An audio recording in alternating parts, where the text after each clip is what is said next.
झाले आणि निवडणूक देखील आम्ही महायुती प्रचंड मताधिक्याने जिंकलो आणि जनतेच्या मनातलं सरकार आता स्थापन होईल आणि लोकांनी भरभरून प्रतिसाद दिला.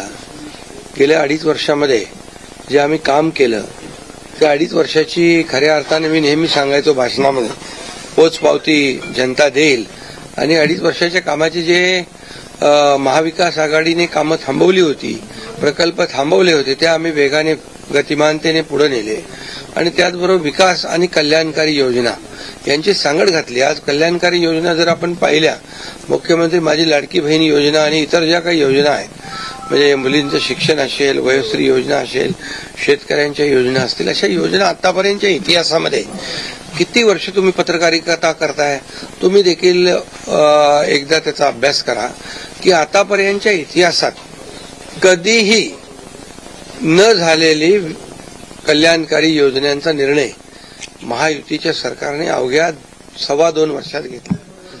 हा इतिहास आहे आणि या योजना महाराष्ट्राच्या इतिहासामध्ये सुवर्णाक्षराने लिहिल्या जातील आणि मला विश्वास होता की आम्ही केलेला विकास, आमचा अजेंडा विकासाचा होता आणि आम्ही केलेल्या कल्याणकारी योजना, आम्ही म्हणायचो सर्वसामान्यांचं सरकार आहे, सर्वसामान्यांचं सरकार, गोरगरिबांचं सरकार. मी देखील एक शेतकरी कुटुंबातून आलो म्हणून मी गावी येतो, कारण गावी मला आलं की एक वेगळा आनंद मिळतो, माझ्या लोकांमध्ये येतो, लोक भेटतात, माझी शेती आहे, शेतीकडे जातो आणि हा वेगळा एक आनंद मला या ठिकाणी समाधान मिळतं. म्हणून मी देखील एक गरीब परिवारातून, शेतकरी परिवारातून आलो म्हणून मला याची जाणीव आहे, गरिबीची जाणीव आहे, सर्वसामान्यांच्या परिवाराची जाणीव आहे. म्हणून आम्ही ज्या योजना केल्या त्या योजनांचा सर्वसामान्य लोकांना त्यांच्या जीवनामध्ये काही ना काही फायदा झाला आणि म्हणून आम्ही म्हणाल तर इकोसिस्टीम तयार केली.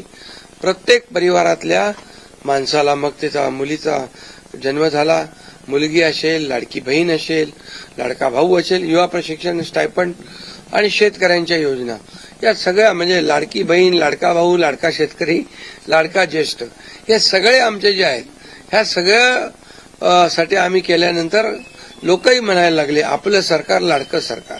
आणि मला विश्वास होता की या निवडणुकीमध्ये प्रचंड यश मिळेल. आम्ही ज्या योजना केल्या त्याचं प्रतिबिंब या निवडणुकीमध्ये पाहायला मिळालं आणि तसंच्या तसं आतापर्यंतच्या इतिहासामध्ये एवढ्या मेजॉरिटीने महायुतीला जे यश मिळालं ते कधीच मिळालं नव्हतं. मोठ्या प्रमाणात अशी मागणी आहे की तुम्ही मुख्यमंत्री व्हावं, अशा प्रकारची खूप मागणी आहे. नेमकं काय ठरलंय याचीही उत्सुकता नाही. यामध्ये बघा, साहजिक आहे, जनतेच्या मनामध्ये मी जे काम केलं, मुख्यमंत्री, जनतेचा मुख्यमंत्री, मी कॉमन मॅन म्हणून जे काम केलं, मी म्हणायचो सीएम म्हणजे चीफ मिनिस्टर नुसतं नाही तर कॉमन मॅन, आणि कॉमन मॅन समजून मी काम केल्यामुळे कॉमन मॅनच्या ज्या अडचणी आहेत, दुःख आहेत, ते मी समजून घेऊन सोडवण्याचा प्रयत्न केला. त्यामुळे साहजिक आहे लोकांची भावना, पण आणि त्याबरोबर मुख्यमंत्री म्हणून माझ्या नेतृत्वाखाली निवडणुका झाल्या, माझे दोन्ही उपमुख्यमंत्री सोबत होते, सर्व सहकारी सोबत होते आणि मिळालेले यश हे अतिशय प्रचंड आहे. आणि यामध्ये मी म्हणूनच याच्यामध्ये कोणाचाही संभ्रम नको म्हणून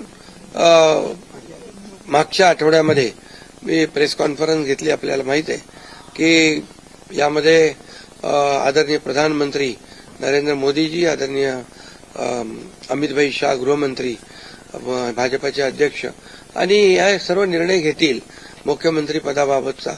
तो मी सांगितलं, त्याला पूर्ण शिवसेनेचा पाठिंबा आहे, माझा पाठिंबा आहे. त्यामुळे आता कुठं काही असं किंतु परंतु कोणाच्याही मनामध्ये नसावा. शेवटी मी मनमोकळेपणाने काम करणारा कार्यकर्ता आहे आणि म्हणून माझा निर्णय मी घेतलाय. सभापती पद पाहिजे म्हणून एकनाथ शिंदेचे प्रेशर नाही. हे पहा, याच्या बाबतीत चर्चा होईल, आता चर्चा होईल, चर्चेमधून बऱ्याचशा काही गोष्टी निघतील, बऱ्याचशा गोष्टी सुटतील आणि त्यामुळे आम्हाला सर्वात महत्वाचं म्हणजे आम्हाला जे निवडून दिलेलं आहे लोकांनी, त्या लोकांना ज्या काही आम्ही कमिटमेंट केलेल्या आहेत त्या राज्याच्या विकासाच्या दृष्टीने किंबहुना ज्या आम्ही लोकांची बांधील आहोत, ही बांधिलकी आम्हाला जपायची आहे. सगळ्यात महत्वाचं मला काय मिळालं, कुणाला काय मिळालं यापेक्षा जनतेला काय मिळणार आहे. महाराष्ट्रातल्या जनतेने भरभरून मतदान केलेलं आहे, मतांचा वर्षाव केला आहे. आता त्यांना आम्ही आमच्या पद्धतीने जे देण्याचा प्रयत्न होणार आहे. त्यामुळे यामध्ये लोकांच्यासाठी जे करायचं आहे ते आम्ही करणार आहोत. उपमुख्यमंत्री पदासाठी श्रीकांत शिंदेचं नाव समोर येते आपल्या गटाकडनं, ही गोष्ट खरी आहे का? नाही बघा, चर्चा अजून सुरू आहे. चर्चा खूप, आता तुम्हीच चर्चा करत असता पत्रकार, तुमच्या चर्चा खूप जास्ती असतात. त्यामुळे तुम्हाला एकच सांगतो तुम्हाला एकच सांगतो, या सर्व चर्चा आहेत. आता एक बैठक आमची अमित भाईंच्या बरोबर झालेली आहे, दुसरी एक बैठक आमची होईल तिघांची, आणि त्या बैठकीमध्ये खूप साधक बाधक चर्चा होईल आणि त्यामधून योग्य तो निर्णय या महाराष्ट्राच्या हिताचा. बघा, आमच्यामध्ये तुम्हाला मी सांगतो, या जनतेने आम्हाला भरभरून दिलेलं आहे. जनतेला असं वाटता कामा नये की आम्ही सत्ता दिली, सरकार म्हणजे एवढी मेजॉरिटी दिली, आता चांगलं सरकार स्थापन व्हावं, जी अपेक्षा जनतेची आहे ती आम्ही पूर्ण करणार. आणि आम्हाला जनतेबरोबर आम्ही उत्तरदायित्व आहोत. त्यामुळे लोक काय बोलतात, विरोधक काय, आता विरोधकांना काय काम राहिलंय का? काय राहिलंय बाकी? आता जे काय आता ईव्हीएम म्हणजे आता याच्यामध्ये मी एकच तुम्हाला सांगतो की आमच्यामध्ये कुठलाही काही समन्वयाचा अभाव नाही.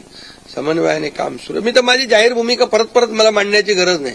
मी तर बुधवारी जो प्रेस कॉन्फरन्स घेतली त्यात सगळी भूमिका स्पष्ट मांडलेली आहे. आणि लोकांना आता काय, विरोधकांना काम नाही, विरोधी पक्षनेताही होता येत नाही, एवढी देखील संख्याबळ नाही, एवढं भरभरून प्रेम लोकांनी दिलंय. त्यामुळे आता ईव्हीएम आणि या सगळ्या गोष्टींची चर्चा चालू आहे. बघा, झारखंडमध्ये ते जिंकले तेव्हा काय ईव्हीएम चांगलं होतं का? आणि त्याचबरोबर लोकसभेमध्ये ते जिंकले तेव्हा काय ईव्हीएम चांगलं होतं? आता पण लोकसभेचा एक त्यांचा माणूस जिंकलाय या सर्व निवडणुकीत, पोटनिवडणुकीमध्ये. त्यामुळे कर्नाटकमध्ये, तेलंगणामध्ये असेल, झारखंडमध्ये असेल, यामध्ये ते विरोधी पक्षाला देखील यश मिळाले. त्यामुळे ही लाडक्या बहिणींनी एक आणि सर्वांनीच लाडक्या बहिणींचा मोठा सहभाग याच्यामध्ये, या विजयामध्ये आहे. आणि लाडक्या भावांना त्यांनी भरभरून प्रेम दिले, लाडक्या भावांनी आम्हाला प्रेम दिले, लाडक्या शेतकऱ्यांनी दिले. सर्वांनी, या सर्वांच्या एकजुटीच्या प्रेमामुळे, आशीर्वादामुळे हे सरकार एवढ्या मोठ्या प्रमाणात मेजॉरिटी झाले.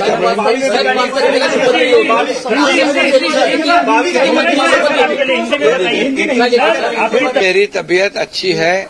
मैं यहाँ पर आया था रेस्ट करने के लिए. अभी बहुत काफी भागदौड़ हो गई चुनाव में. मैं एक दिन में 8-8, 10-10 सभा ली थी.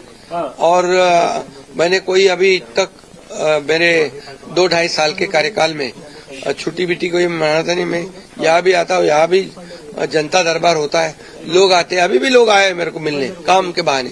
वो यहाँ आने के बावजूद भी मुझे लोगों से मिलना है. मिलता हूँ मैं लोगों को. और मेरी तबीयत थोड़ी खराब थी, अभी ठीक हूँ.